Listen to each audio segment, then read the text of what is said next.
Welcome to the 8 Billion Project, where we're on a mission to make an impact by discovering and sharing the purpose of every person on this planet. I'm your host, Liza Florida. Enjoy today's episode. Hi, everyone. Welcome to the 8 Billion Podcast. I am your host, Liza Florida, and here we are in our continued season 5D.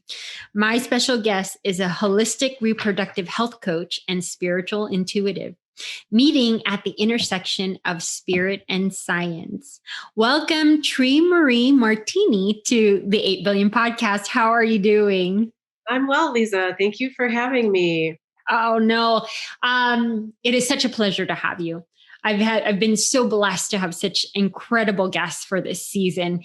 And I try, for me, when I was like going through all the pre-podcast interviews and all that, I wanted to bring in a whole variety of guests from this 5D world, so to speak. And I'm not too sure. Are you feeling it?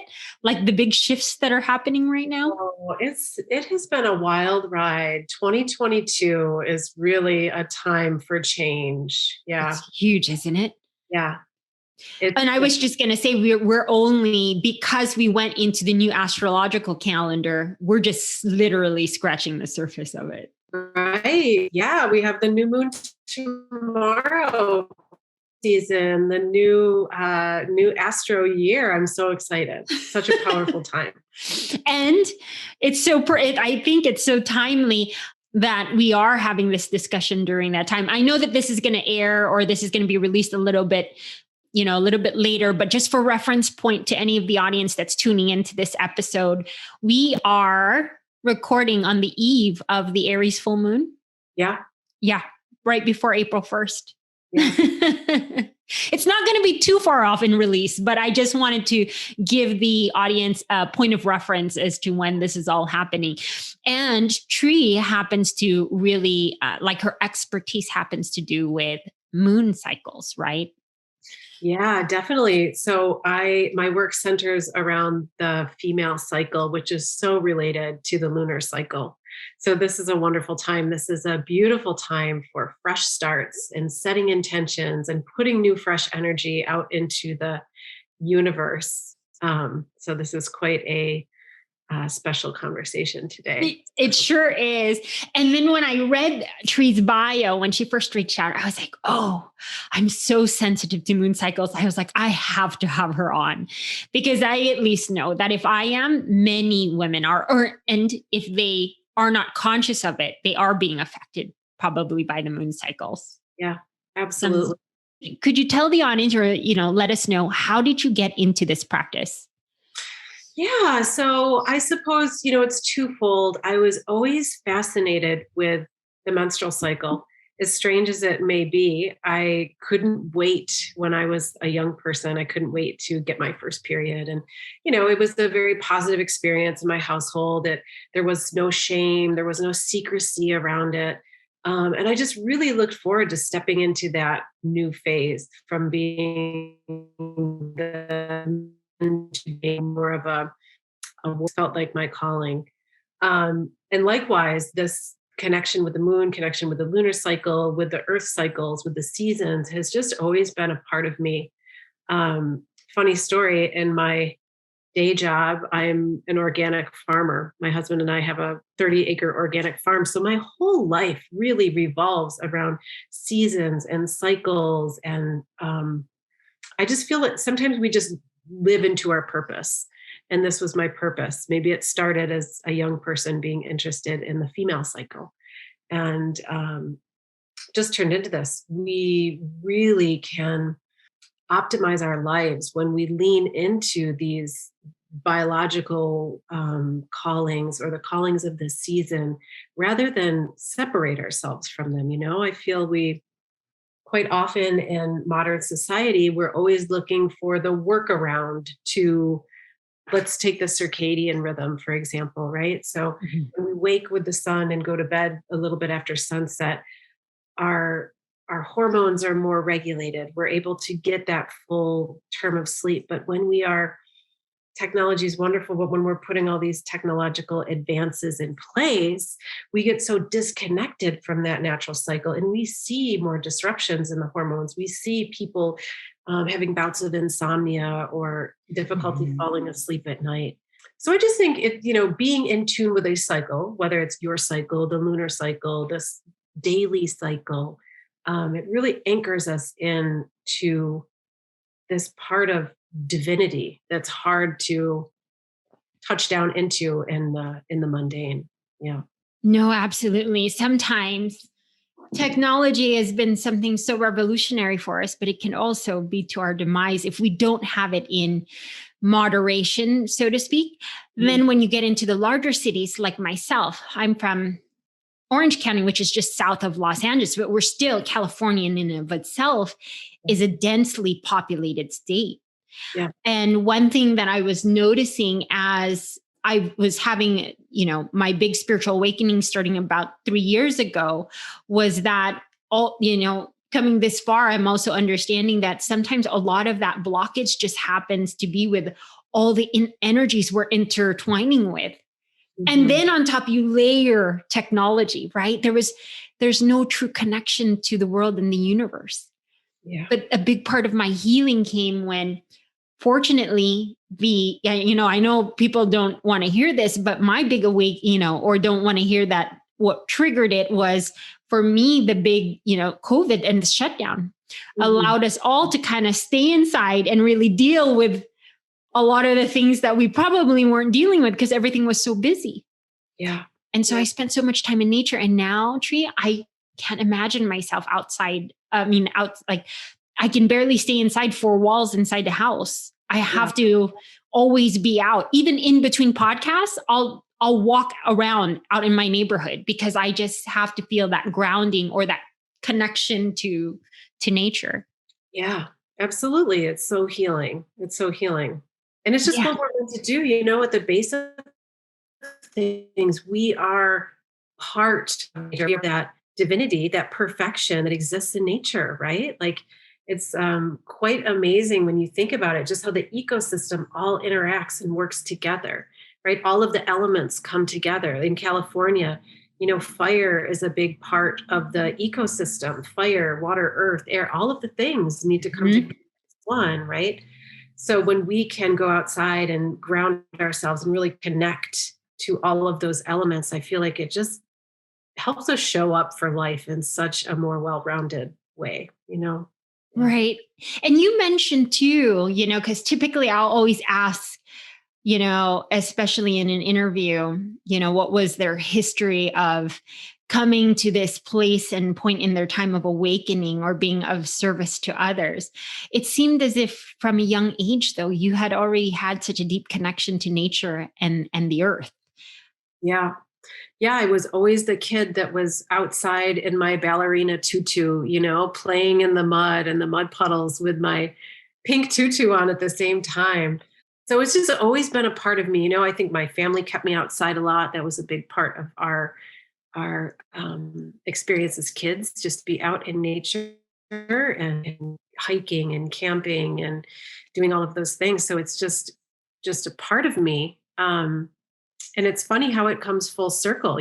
I kind of was living a very linear, some may say masculine driven life, opening businesses, really being making myself a seat at the man's table and kind of, gave that up. I said, okay, well, I'm going to live in this. It just seems like I will live in the city for the rest of my life, and giving up the dream of living in the country on a farm. And lo and behold, as soon as I let that go, it came flooding right back to me. And I partnered up with someone who was an organic farmer, and we, started on the path that we're on today. And it just kind of came back around miraculously. So that was kind of a long way around the barn, but I think you cannot help but live your purpose, even if you get off track in some kind of way. And my purpose and plan the universe had for me was to be connected to these cycles, to be connected to nature, which I think at the base, that's what the universe wants for us all, is to touch down to that, 100%. And we never talked about this tree when we first met, but could you tell us a little bit more about like what you were saying, you living in your masculine and having more, I'm not too sure if it was corporate jobs or building businesses. What was that? What was that chapter and season of your life like? Yep. So it started, I had 2 children and became a single mom very quickly.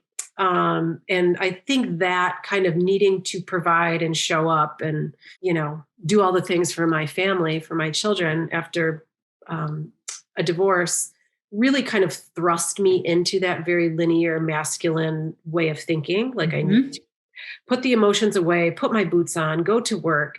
So I worked in management. I always worked for small companies, but worked for a coffee roastery, managed a coffee roastery that was quite successful and all over the East Coast at this point. That turned into opening my own restaurant with business partners, 2 men, business partners, which turned into the pandemic shortly thereafter. And like you, through the pandemic, I kind of just had, like many of us, the great pivot, right? When I was just like, wait a minute, I'm on this path, which is no judgment for that path, but maybe it's not meant for me. So the great slowdown happened, right? The restaurant industry, as we all know, got absolutely rocked during the pandemic. I just made the decision. I said, you know what? This isn't for me. This path isn't for me. I was very fortunate to be able to find my way out of that and just anchor back to cyclical all the way around and what it was meant to be. But yeah, I became very disconnected from my intuition. I became very goal-driven, very motivated by success and, finance and managing and just directing traffic and all the things that come with that. And it just led me back home. It just ended up leading me back home. I wouldn't trade those experiences or those years for anything because it makes me appreciate so much more what it's like to live in a more heart-centered way, to live in connection with spirit, to live in connection with my intuition, No, absolutely. And that's why it's truly an honor to sit in this space with all of my guests, to hear so many of the journeys. And you look back and just see when you reach that place of living from true divinity, you look back and understand that it was all just a part of the plan. Nothing was imperfect about the journey. In fact, maybe it was perfect in its own way because it led you to where you ultimately are, living your purpose. Yeah. Yeah. Absolutely. Same thing for me. And I still will dabble in it, but I was pretty much raised and I had a career in real estate. And then I also know what it felt like. And here's where it's a little bit different for me. And I had to live in this masculine energy because I was a single mom, right? Because if I don't work and bring home some food, like I don't have a roof over my head and food in my mouth for me and my son. Yeah. But it's still, I noticed my whole life though, Tree, it was still very uncomfortable for me. So it's kind of, I'm so grateful though that the energies are shifting more into the feminine space. Not to say, and I've clarified this many times on social media, is that it's not a women's movement because it's the balancing and the fusing of both masculine and feminine energies within each individual. Yeah, absolutely. Because all of us exist on this continuum of masculine and feminine, right?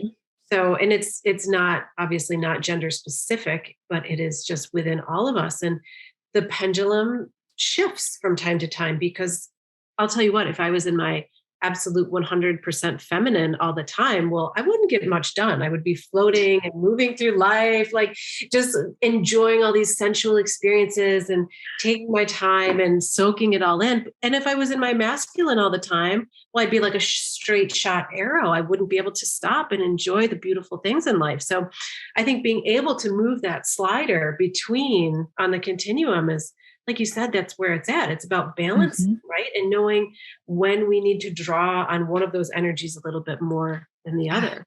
Absolutely. Yeah. Absolutely. I leaned back heavily into my feminine from November all the way to February. I understood it in in more depth as these timeframes have come upon us. And it was just for me to be able to, I think for myself, was to be able to go deeper into my heart space so that I could fulfill this next chapter of the journey.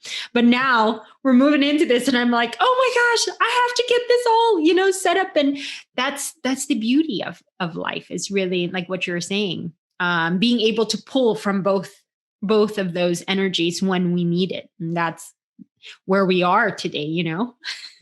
So Tree, okay, so I know you were saying you have a partner and then you came across, you have an organic farm. Now, did you start this business like in terms of, consulting or coaching on the whole moon cycles? Like, how did this come about? Like, what was that next part of the journey for you? Yeah, no, these are they're two very separate businesses, but kind of the same, that they exist because of this like connection with the natural cycle, right? Yeah. So I guess how this, many years ago, before I had children, I actually started a farm of my own. And like I said, then I kind of went through this process of becoming a single parent and having to, become very masculine, and gave the dream up of farming. And then it came, it just came back through meeting my wonderful partner now in life. These are, I guess, to answer your question, the businesses are separate, but they're very similar, right? So there's this common thread: living close to nature. We're living close to cycles. We're honoring spirit by that. We are honoring our biology by being in connection with the land, by taking in this very healthy food from the land, by being more self-sufficient. This is kind of the work that I do as a holistic reproductive health coach as well, as I'm teaching people to be more sovereign in their health care, teaching them to really kind of take back, to decentralize their health care. There's so much we can tell about the cycle from literally checking in with a few different touch points, our temperature, a couple other measures every day. And this organic farm is very similar. We do a lot of education here. We teach people how to cook with vegetables. You wouldn't believe how many people just don't know how to use vegetables for healthful eating. We teach people how to grow their own food, how to create their own gardens so they can be a little more sovereign and a little more self-sufficient. We teach people how to preserve their food. So even though the work is different, I mean, caring for your health and farming are different, the thread is very similar. That Absolutely. It's about sovereignty and about caring for the vessel, which is the divine in us, right? Like caring for the temple. Yeah. Yeah, in essence, I mean, if to the audience, if you dive deeper into all of this spirituality and divinity, you'll realize it's all connected. Everything down to the food that you take in, right? And being hydrated all the time allows you to be more clearly and be more of an antenna to the universe and connect to it on a deeper level. Yeah.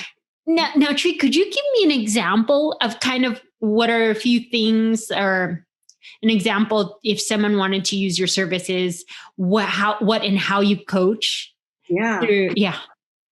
So usually there's a wide range of reasons why mostly women come to me. Okay. People who identify as women. Some, like I said, some people are ready to take the reins back into their hands for their own healthcare. Maybe they've had challenging symptoms, challenging PMS, or cramping, or heavy periods, irregular periods, missing periods, and they just want to get to the root cause. Quite often in the medical model, someone will go to their MD or their GYN with these issues, and they're prescribed the birth control pill. They're just said, here, this will fix it for you. This will make it normal. This will make it more palatable for you. And what that birth control actually does is it just masks whatever is going on in their body. It may alleviate some of the symptoms, but it's a Band-Aid, right? Usually the reason why someone is experiencing these challenging symptoms is because there's a hormone deficiency or there's a hormone dysregulation somewhere in the body. People come to me because they want to be able to control their fertility or manage their fertility, without birth control, which, as I said before, is something that we can do if we just check in with the biomarkers of our body and keep record every day. We're cyclical beings. We're very consistent. We're very predictable. So we're able to know when we're fertile and when we can make choices to either avoid or achieve pregnancy accordingly, right? Wow. There's also the spiritual side of things. People really, are disconnected from their feminine nature, from their true nature. So they connect with their womb space so they can access that connection again. Someone comes to me, generally, we sit, we have a session, we flesh out what their goals are, we decide what, how they really want to approach this work, why they're interested in this work. And from there, the first step is always teaching someone how to be an expert on their body. Like I said, being able to read and interpret their biomarkers to see where they are hormonally. I mean, it's pretty incredible that we need nothing more than a pen, paper, and a thermometer to be able to see what our hormonal status is every month. It's pretty incredible. From that point, we're able to see if there's any hormone dysregulation or anything that needs to be addressed, which we go through a process with diet, stress management, nervous system regulation, diet and lifestyle effectively to help relieve any symptoms that they might be having. And all the while when we're doing this, we're deepening that connection to the feminine. Yeah. Into self-trust, believe what they're seeing in their body. And when we can believe what's going on in our bodies, we really start to be able to trust our intuition again, to be able to make decisions in life again. And I just see this blossoming of folks who come to me for this work. Usually I meet with people on an individual basis, individual coaching, but I also have a program that folks can go through if they're more of a DIY kind of self-paced person. That's incredible. Is there any healing modalities or practices that you actually take them through after they've done maybe an evaluation with you? Like for instance, do you recommend either Reiki or, of course, and on a very basic level, meditation and breath work? Yeah, absolutely. So what I teach is the fertility awareness management. That is the cycle tracking and cycle mapping that we do. I teach a lot of somatic techniques to regulate the nervous system. So there's a lot of work with the vagus nerve. There's a lot of meditation, visualization. Yoga is a part of it. I'm also a yoga instructor. So I have specific practices for certain parts of the cycle or for, releasing the tension and stress. So there's a lot of that. I take a whole foods approach. I'm not a registered dietitian or anything of that means, but a lot of the work that I do is just teaching people how to eat in a way that supports health in their body. Mm-hmm. Blood sugar regulation is like number one. Most people have blood sugar all over the map, which causes the absolute cacophony of downstream effects. Yeah. No, that's incredible. I'm all like, wow, you've got it all covered. But what I love about this practice, and even most of my guests, if not almost all, is everyone's taking a holistic approach to a lot of things. Yeah. And we're also understanding at the very base level. And I've always known this, that everything we need to heal is literally from the earth and around us. Absolutely. Mm-hmm. Absolutely. And, there are times when I refer someone to go get a hormone panel or to, take it to allopathic medicine. But I think I don't know, it might have been Dr. Seuss. There's somebody that has this quote that the questions are complicated and the answers are simple. Like good health is the healing balm for so many ailments, and it really comes down to nutrition, sleep, and stress management. Yeah. So many things. And, our society is just so driven on stress. When we were, I don't know, early humans, back in the Paleolithic days or whatever, the threat was the exception and calm safety was the rule, right? So it was very rare that we had to run away from the tiger. Now we are running from the tiger all day long. And the tiger isn't necessarily a tiger, but it's our boss who is difficult with us. It's our commute to work. It's the terrible diet that we eat. It's the lack of sleep. It's so many things. So I truly believe that our stress is just the number one cause of dis-ease in our culture today. 100%. 100%. Only because, I had a mother who passed away of cancer. And in fact, I recorded a podcast yesterday, and her whole practice, or her mission, is to naturally heal. She went through cancer twice, and she was able to survive it, which was incredible. My mother had it twice, but it was her second one that took her life. And so, of course, I was crying because I understood it. But probably by the time my mother was diagnosed with her second bout of cancer, I'm telling you, I was telling her it was probably a lifetime or half a lifetime of probably all these energies that she'd have to work through. Yeah. And so I understand that even after my mother's passing, I feel like she's been my North Star and guiding light to take me down this path, to show other people that there are different ways of healing. Yeah, absolutely. Aww. Yeah, it's beautiful how it's all connected, Tree, when you take the time out of life to just really sit with yourself and understand everything all around you. Yeah, absolutely. Absolutely.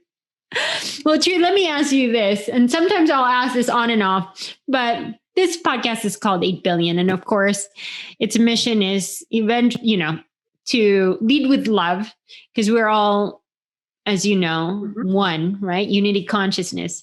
If you had just a few minutes, or even a message to tell 8 billion people, if this was your 1 minute moment in your lifetime, or a message that they might see in the future, what would that be?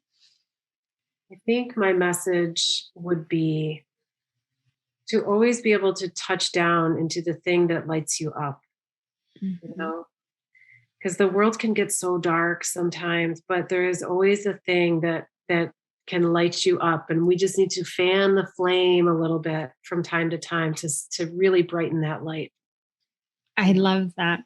No, that's very beautiful in its simplistic form, because that's exactly, if you can move from that point, that's where your whole world opens up. Right. Yeah. And the only reason I asked that question too is, and I'm pretty sure maybe I shared it with you in our pre-meeting, was one day my dream is to truly make this a digital library of stories of human consciousness evolution.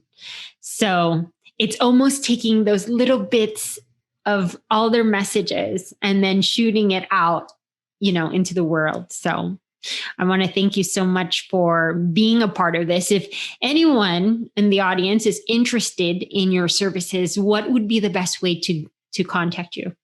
Yeah, they can reach out through my website, www.teremariemartini.com, or find me on Instagram at Cycle Alchemist. Nice. And anyone who's listening, that's Tree. It's Tere. But it will be on wherever you guys, whatever platforms you're listening on, reference back to the description or the show notes, and it will all be there so you can connect with Tree. So thank you so much, Tree, for being a part of the 8 Billion podcast. Oh, yeah. Thank you, Liza. I appreciate it so much. Audience, thank you so much for tuning in to this week's episode of the 8 Billion podcast with Tere Marie, and we will catch you on the next one. Thank you for listening to today's episode of the 8 Billion podcast. If it's moved you in any way, please share your thoughts or give us a review on Apple, Spotify, or YouTube. To listen to more episodes, go to 8billionpodcast.com, or to learn more about our mission, go to 8billionproject.com.